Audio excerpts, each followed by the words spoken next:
इथे मी मंडईमधून 2 कोथिंबीरीच्या जुड्या आणल्या होत्या। आता पावसाळ्यात तुम्हाला तर माहिती आहे ह्याला खूपच माती असते आणि काय होतं कोथिंबीर ही टिकत नाही फ्रीजमध्ये ठेवल्यावर। मग मी त्याला काय करते ही अख्खी काही ना जुडी ही छान 2-4 पाण्याने ही धुवून घेते, जोपर्यंत त्याची माती जात नाही पूर्ण तोपर्यंत। तुम्ही बघू शकता ही मी आता धुवून घेतलेली आहे, अशी धुवून घेते, त्याला थोडी निथळून देते आणि मग ती आपण भांडी घासायचं जी रॅक असते ना त्यामध्ये छान पसरून असे निथळायला ठेवते।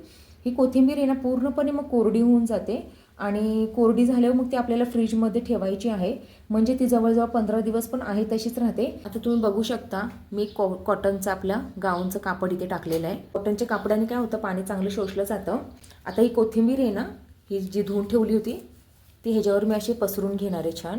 आणि ही टिप आहे ना मी पावसाळ्यातच नाही तर 12 महिने पण मी अशीच करते।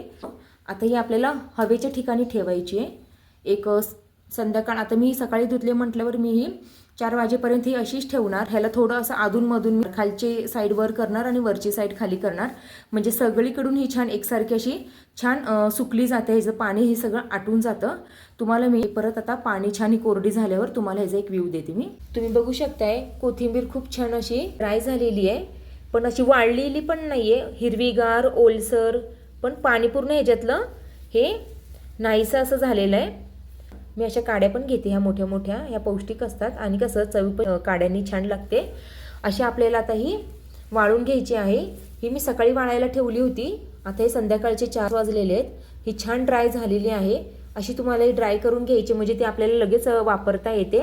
आपण आता ही पूर्ण ड्राय झाली ना ह्याला आता आपण काय करायचं आहे, ह्या मी अशा ना कॉटनच्या जे आपले वेस्ट असतात ना कपडे गाऊनचे वगैरे, हे जे मी अशी पिशवी शिवून घेतलेली आहे तुम्ही बघू शकता, म्हणजे या कोथिंबीरीला फ्रीजमध्ये ठेवलं तरी पाणी सुटणार नाही। आता ही आपल्याला ह्याच्यात सर्व भरून घ्यायची अशी, आणि जेव्हा लागेल ना तेव्हा ती आपल्याला काढून घ्यायची आहे। ही टिप तुम्हाला माहिती होती का हे मला सांगा। आवडली असेल तर लाईक शेअर आणि सबस्क्राईब करायला विसरू नका। चला तर मग अशाच एका छान व्हिडिओबरोबर पुन्हा भेटूया, तोपर्यंत धन्यवाद।